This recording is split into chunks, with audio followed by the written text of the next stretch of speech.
Indian forest act 1927 ये इसलिए बनाया गया था ताकि जो फॉरेस्ट के रिसोर्सेस है उनको प्रोटेक्ट किया जा सके, और जो इलीगल तरीके से जंगलों के अंदर शिकार होता है जानवर का उनको रोका जा सके, तस्करी को रोका जा सके। उसके बाद से जो डिफॉरेस्टेशन होते हैं जंगलों में, अवैध तरीके से जो पेड़ों की कटाई होती है उनको रोका जा सके और हमारे फॉरेस्ट को सुरक्षित रखा जा सके। जो टिम्बर, फ्रूट्स हो गए, मेडिसिनल प्लांट्स हो गए, औषधि वाले प्लांट्स को प्रोटेक्ट किया जा सके और इलीगल एक्टिविटीज़ जैसे पोचिंग और डिफॉरेस्टेशन को रोका जा सके। इसका ये पर्पस था इस कानून को बनाने का। गवर्नमेंट का कंट्रोल रहता है पूरे फॉरेस्ट पे, कौन हंटिंग कर सकता है, कौन पेड़ काटने के लिए अलाउड रहेगा, किसकी एंट्री अलाउड है, ये सब गवर्नमेंट ऑफिसर्स देखते हैं। इसीलिए गवर्नमेंट ऑफिसर्स की भी अपॉइंटमेंट होती है जिसे फॉरेस्ट ऑफिसर कहा जाता है। अब जंगल के आसपास जो कुछ लोग रहते हैं गांवों में, उनको अप्रूवल दे सकती है सरकार कि उन गवर्नमेंट के अप्रूवल से वहाँ पे वह जंगल के अंदर प्रवेश कर सकते हैं और जंगल के रिसोर्सेज का इस्तेमाल कर सकते हैं।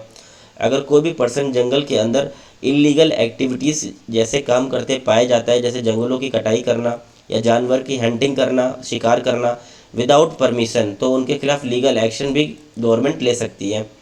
इसीलिए फॉरेस्ट सेटलमेंट ऑफिसर की भी अपॉइंटमेंट होती है जिससे पनिश कर सके यह ऑफिसर जो भी रूल ब्रेक करते हैं। Focus on revenue generation, forest से काफ़ी अच्छा रेवेन्यू जनरेट होता है। जैसे कि हमारे जो टिम्बर को उनको सरकार सेल करती है और जो फॉरेस्ट प्रोडक्ट रहते हैं, फ्रूट्स रहते हैं, उनको सेल करके रेवेन्यू जनरेट होता है। जब फॉरेस्ट हम लोग पढ़ते हैं तो 3 तरह के फॉरेस्ट आते हैं, रिजर्व फॉरेस्ट, प्रोटेक्टिव फॉरेस्ट और विलेज फॉरेस्ट।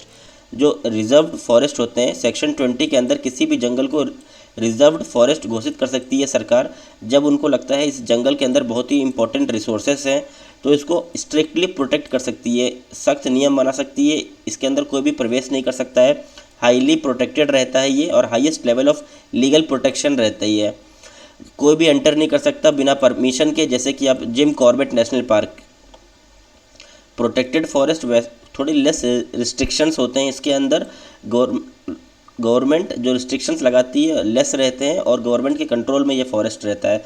सेक्शन 29 के अंदर किसी भी जंगल को घोषित कर दिया जा सकता है प्रोटेक्टेड फॉरेस्ट।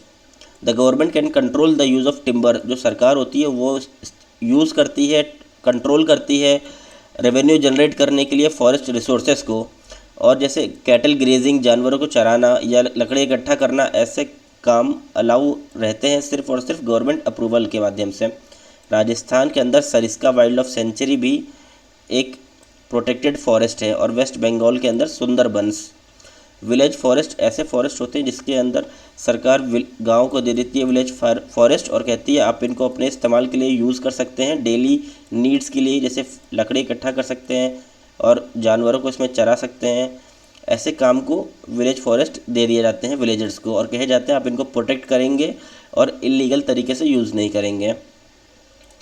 अब कंक्लूजन से हमें समझ में आता है इंडियन फॉरेस्ट एक्ट 1927 इसलिए बनाया गया था ताकि डिफॉरेस्टेशन को रोका जा सके और गवर्नमेंट फॉरेस्ट रिसोर्सेज को सही तरीके से यूज़ कर सके, वाइजली यूज़ कर सकें और इलीगल एक्टिविटीज़ जैसे कि पोचिंग, शिकार करना या पेड़ों की कटाई करना, ऐसे कामों को स्टॉप कर सके गवर्नमेंट। इसलिए इस एक्ट को लाया गया क्योंकि गवर्नमेंट रिसोर्सेज बहुत ही अच्छा सोर्स होते हैं रेवेन्यू जनरेशन के। सस्टेनेबल डेवलपमेंट को भी प्रमोट करता है ताकि अगर हम लोग फॉरेस्ट की आज प्रोटेक्शन करेंगे तो फ्यूचर में हमारे आने वाले जनरेशन्स के लिए भी ये यूज़फुल रहेंगे।